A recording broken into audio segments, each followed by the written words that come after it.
এই মুহূর্তে আমরা পৌঁছে গিয়েছি আরজিকর হসপিটালে, যেখানে আমরা শুধু আরজিকর হসপিটাল কেন, আমরা জানি যে যুগ যুগান্ত ধরে এই প্রথা চলে আসছে যে সরকারি হসপিটালে রোগীদেরকে মূলত পরিষেবা যেটা দেন সেটা হচ্ছে আমাদের, খুব সহজ ভাষায় যাদেরকে আমরা আয়া মাসি বলি বা আয়া দিদি বলি বা ওয়ার্ড বয় বলি।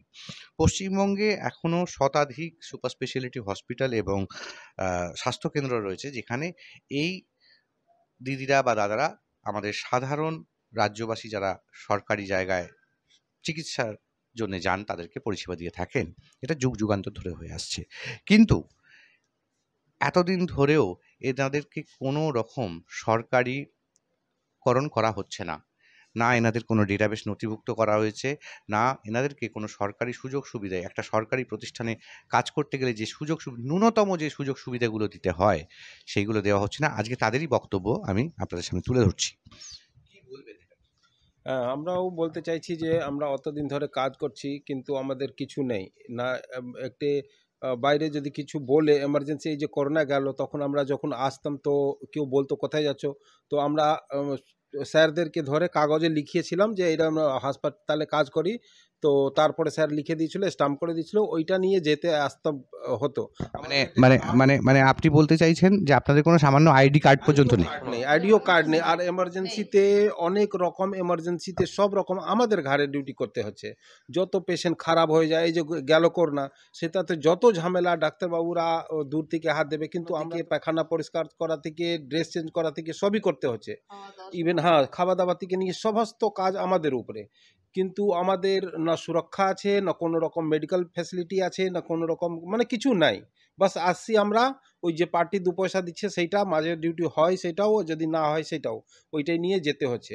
সেই জন্য আমরা মানে কোনোভাবে অসহায়তে আছি।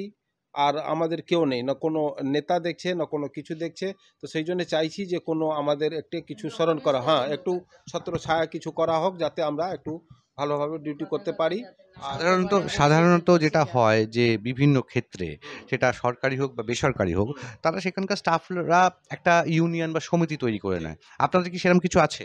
সেরকম আছে, সামান্য আছে, কিন্তু সেই আমাদের না, আমাদের যে ইউনিয়নের লোক আছে তাদের কথাগুলো দূরে অবধি যেতে পারছে না, কেউ শুনছে না। আমরা কবার আমাদের ইউনিয়নের লোকগুলো আমরা ঝান্ডা টান্ডা নিয়ে গেলাম, বললাম যে আমাদেরকে কথাগুলো একটু শোনা হোক, আমাদেরকে আইডেন্টি কার্ড করে দেওয়া হোক, আমাদের কিছু মেডিকেল একটু ফ্যাসিলিটি হোক। আমাদের অসুখ হয়ে যায়, কোনো ছুটি নেই আমাদের, রবিবার হোক শনিবার হোক কোনো ছুটি নেই, 12 ঘন্টা করে ডিউটি। অত করে ডিউটি করা যায় না। একবার শরীর খারাপ হয়ে গেলে আমরা ডিউটি করতে পারি না, তারপরে বাড়িতে কোনো অসুবিধা হয়ে গেলে এদিকে কাজ বন্ধ হয়ে যায়। সেরকম কিছু তো একটু সুবিধা দেওয়া হবে, কি একটু ছুটি হলো, কি একটু আমাদের কিছু সেরকম কিছু দেওয়া হোক, তাতে আমরা কিছু একটু করতে পারি। আমার নাম রামকরণ মণ্ডল।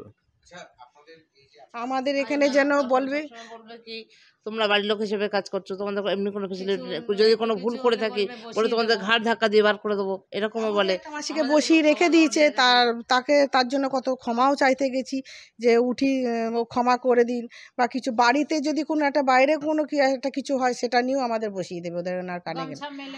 তারপরে পেশেন্ট পার্টি যদি বেডে বসে থাকে, বলবে এগুলো কেন তোমরা দেখোনি, এখানে কে ডিউটি করছে, না অমুকজন মাসি কাজ করছে, তুমি 10 দিন আসবে না, বসে যাও, এরকম এগুলো সব কিছু মানে ইয়েটা আমাদের ঘাড়ের ওপর এসে পড়ে। বসেছিলাম সেই জন্য খেতেও বসেছিলাম, ও ডাকলো যে দিদি ডাকলো, এটা কথা আছে শুনে যাও। দিদি খেতে বসেছি, খাবারটা ঢেলে ফেলেছি, তো এবার তো উঠে যাওয়াটা সম্ভব না। 8 দিন করে বসিয়েছি, 7-8 দিন করে বসিয়ে দেওয়া হলো আমাদের। এটা মানে বসেছি বলে তোমরা তাড়াতাড়ি উঠে এসো, পেশেন্টটা যে খারাপ হয়ে গেছে ওটা উচিত কি যে আমাদের আগে বা সিস্টার বা ডাক্তার দেখবে। মানে শত্রু জনে হয় বলে খেয়ে নাও, খেয়ে নিয়ে তুমি যা শাস্তি দেওয়ার দিত, কিন্তু সেটা বলে 8 দিন করে বসিয়ে আমরা অনেক এইচআইভি, তারপর হেপাটাইটিস বি পেশেন্ট দেখে কাটাকাটি করি, কিন্তু আমাদের কোনো যাচ্ছে ডিউটি করতে করতে পেশেন্ট দেখতে দেখতে কত মাসি এখানেই ডিউটি করছে সারাদিন, রাত্রে 8টার সময় পেশেন্ট মাসি মারা গেছে। কোনো বর্দি বা কোনো কেউ ডাক্তার কেউ বলেনি যে মাসিটা এখানে এত বছর ডিউটি করলো, মাসিটা ডিউটি করতে করতে মারা গেল। এটাই আমাদের কাছে অনুরোধ দিদির কাছে, যে আমাদের সমস্ত আরজি করে বলে বলছি না, প্রত্যেক গভর্নমেন্ট হসপিটালে যেন আয়াদের জন্য একটা ব্যবস্থা দিদি যেন আমাদের এটা নেন। আমাদের কোনো সুরক্ষা নেই, আর দিদি যেটা করবে সেটার ওপরেই আমরা তাকিয়ে আছি। যেহেতু আমাদের এই কথাগুলো দিদিদের কানে পৌঁছায় না, আমরা যেখানেই বলতে যাই আমাদের দূর দূর করে তাড়িয়ে দেয়, আমাদের কথা কেউ শোনে না। আমরা এটাই চাই, দিদির কাছে অনুরোধ করছি যেন আমাদের কোনো একটা ব্যবস্থা করে। আমাদের একটা কার্ড নেই বলে আমাদের গেট থেকে ঢুকতে দেয় না, সব কিছু বলে তোমরা বাড়ির লোক। এখানে আমাদের এক একটা মাসি 50 বছর করে ডিউটি করে মারা গেছে, তাদের কোনো সুরক্ষা নেই। ডিউটি করতে করতে মাসি মরে যাচ্ছে, তাদের বিষয়ে কেউ একটু আহাও বলে না, বা একটা ফুল দিয়েও কেউ এটা করে না। হ্যাঁ, আমাদের কাছে সবার কাছে আপনাদের একটাই অনুরোধ, যেন আমাদের একটা আইডেন্টি কার্ড হয়, আমাদের একটা যেন দেখে যে আমরা এত বছর ধরে এখানে কাজ করছি। দিদির কাছে আমাদের বলার এইটাই, যেন আমাদের কথাটা একটু শোনে, দিদির কান পর্যন্ত যেন পৌঁছে যায়। আমার নাম জাহাঙ্গীর গোলদার। আপনি কোথা থেকে এসেছেন? আমি উত্তর 24 পরগনা সন্দেশখালী থেকে এসেছি। মানে আপনার আত্মীয় বা পরিজন এখানে অসুস্থ ভর্তি আছেন, তাই তো? আচ্ছা দাদা, আপনার কাছে আমার একটা প্রশ্ন, যে এই যে আপনারা দূর দূরান্ত থেকে আসেন বা আমরাও স্থানীয় যারা, আমরা প্রাথমিকভাবে আমাদের আত্মীয় পরিজনরা অসুস্থ হলে আমরা সরকারি হসপিটালের উপরেই নির্ভরশীল প্রাথমিকভাবে, এবং আমরা নিশ্চিন্ত হই এখানে এই সব জায়গায় নিয়ে এসে সরকারি হসপিটালে নিয়ে এসে, কারণ মাননীয় মুখ্যমন্ত্রী স্বাস্থ্যসাথী কার্ড করে দিয়েছেন, যাবতীয় সুযোগ সুবিধা আমাদের উনি দেখছেন।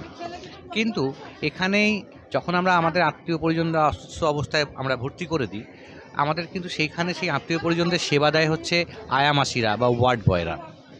কি মনে হয়, ওরা যদি এই সরকারি প্রতিষ্ঠান, তো শুধু এখানে নয়, এটা আরজিকর এখানে নয়, রাজ্যের বহু জায়গায় অনেক সরকারি প্রতিষ্ঠান চিকিৎসা কেন্দ্র রয়েছে, সেখান থেকে আয়া মাসিরা ওয়ার্ড বয়রা যদি সরে যায়, তাতে কি আপনাদের সুবিধা হবে না অসুবিধা হবে?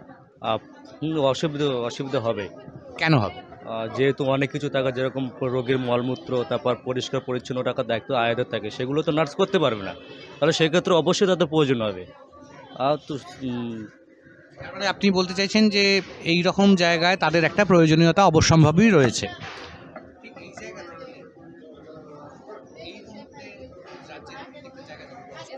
নার্সিংহোমের কথা বলছি কারণ ওটা তো প্রাইভেট, সরকারি যে প্রতিষ্ঠান চিকিৎসা, এখানে যারা নার্স বা আয়ারা রয়েছেন, মানে নার্সের কথা বাদ দিচ্ছি, নার্সরা তো এখানকার সরকারি, আয়া বা ওয়ার্ড বয়রা রয়েছেন, আমরা যুগ যুগান্তর থেকে দেখে যাচ্ছি যে তারাই কিন্তু সরকারি হসপিটালগুলোতে পরিষেবা দিয়ে আসছেন আমাদের আত্মীয় পরিজন যে রোগীরা ভর্তি থাকে, তাদের কিন্তু কোনো রকম নিরাপত্তা নেই। তাদের না আইডি কার্ড, আপনারা আইডি কার্ড দেখতে পান না, আপনারা তাদের ধরুন আপনাদের যে ভর্তি করেছেন আপনার পেশেন্টকে, পেশেন্টের কাছে কোনো একটা দামি জিনিস হারিয়ে গেল বা চুরি হয়ে গেল, হসপিটাল কর্তৃপক্ষের কাছে তার তো কোনো রেকর্ড থাকে না, আপনি ধরতেও পারবেন না। কি বলবেন যে এই যে তাদেরকে এতদিন ধরে যুগ যুগ ধরে তাদের কোনো নিরাপত্তা নেই, তাদের পিএফ নেই, গ্র্যাচুইটি নেই, এবং তাদেরকে অনেক লাঞ্ছনা গঞ্জনা সহ্য করে, রোগীর পাশে বসার মতো একটা জায়গা পর্যন্ত দেওয়া হয় না, নার্সরা সেই সব কিছু ফেসিলিটিস তাদেরকে দিতে পারেন না বা কর্তৃপক্ষ দিতে পারেন না। কি বলবেন এইগুলো নিয়ে, এই অস্থায়ী অবস্থাটাকে নিয়ে কি বলবেন? অবশ্যই বলবো, তারা এখনও পর্যন্ত অবহেলিত, এত কিছু করার পরে তারা প্রাপ্য সম্মানটুকু পাচ্ছে না।